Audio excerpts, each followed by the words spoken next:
okay, so this room is going to get transformed into your art and creative room. Let's get an easel in here.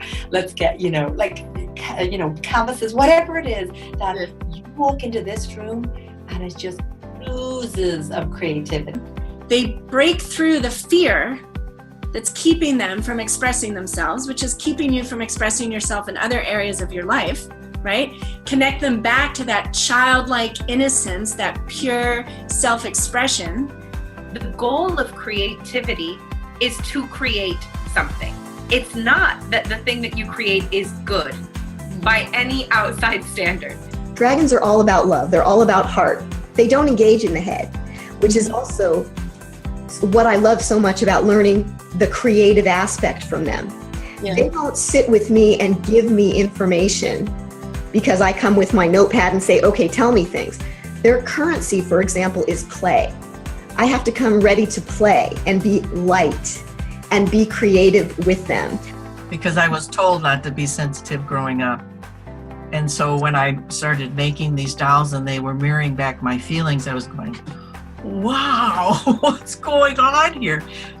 And one of the things that you want, if you have a creative block, is to lay down on your carpet, quietly down, and breathe in, breathe out, and ask your spirit guide or ask your any kind of entity, outside entity, to travel through your body and find out where is this block exists. Most likely, when you have a creative block, it probably comes from a different part of your body that is afraid.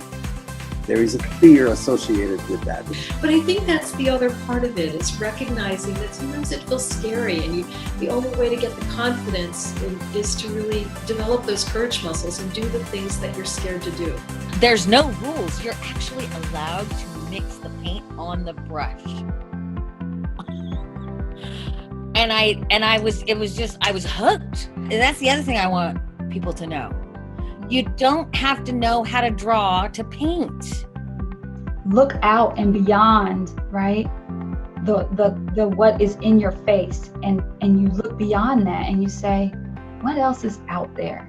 That's the imagination. That's the dreaming big. That's the that's the kind of creating where something previously didn't exist. So we know how our physical muscle works, but not a lot of people are spending a lot of time how their creative muscle or their mind muscle works. So I really, really encourage people to think about that and rethink how they associate time. Every word you speak creates, every dream you have creates, everything you do with other people creates. So, we're not powerless people really, we're all powerful co-creators of this larger web of life. So we're innately creative, and yet as we get kind of indoctrinated or domesticated into humanity, that creativity gets boxed. So it's taking this idea seed and turning it into, and really the cool thing is that you can take any idea and turn it into, a number of different stories. So it's not like you just have one idea and one story and that's it. And if you gave the same idea to 15 writers, you'd end up with 15 different stories. In my past, I used to have big issues about not being good enough and just feeling like I was never quite,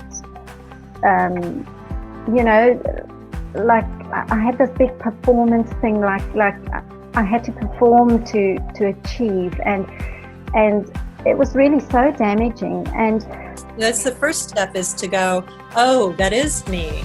I am a perfectionist, and go back to acceptance. Accept, because we cannot change being a perfectionist.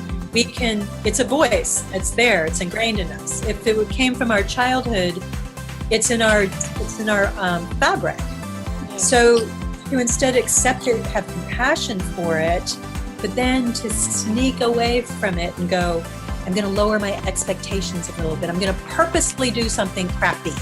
You just get back on beat and laugh it off. I was not only feeling better, I was feeling like, yay, I love the world, everything. So you can have such a dramatic shift just by going out and getting sunlight and some exercise and movement. So that's another thing that also then stimulates creativity, because if you're feeling so run down and you think, I have all this stuff to do, I cannot stop, and do something that is good for me and that nourishes me. But if you don't have that feeling of flow, then you can get stuck and almost frozen in a place where you don't want to be. What am I actually feeling? Like, what am I feeling, sensing, thinking right now, so that I can come as much as I can into my, I say, head, heart, and hara, or belly. Like, get all of me available for the experience of my creative expression. And it's just a very beautiful thing and a surprisingly powerful thing. I really used to think ritual was nonsense, and just that I didn't need it. I could just do things in my head and that was enough. And then when I started playing with ritual, I was like, wow, this is actually powerful. Because I would start to see the world differently. I would get new perspectives. And this is a good way to be more creative. We need to take small steps, little steps. So I ask people, what is one small step you could do today to move toward being creative?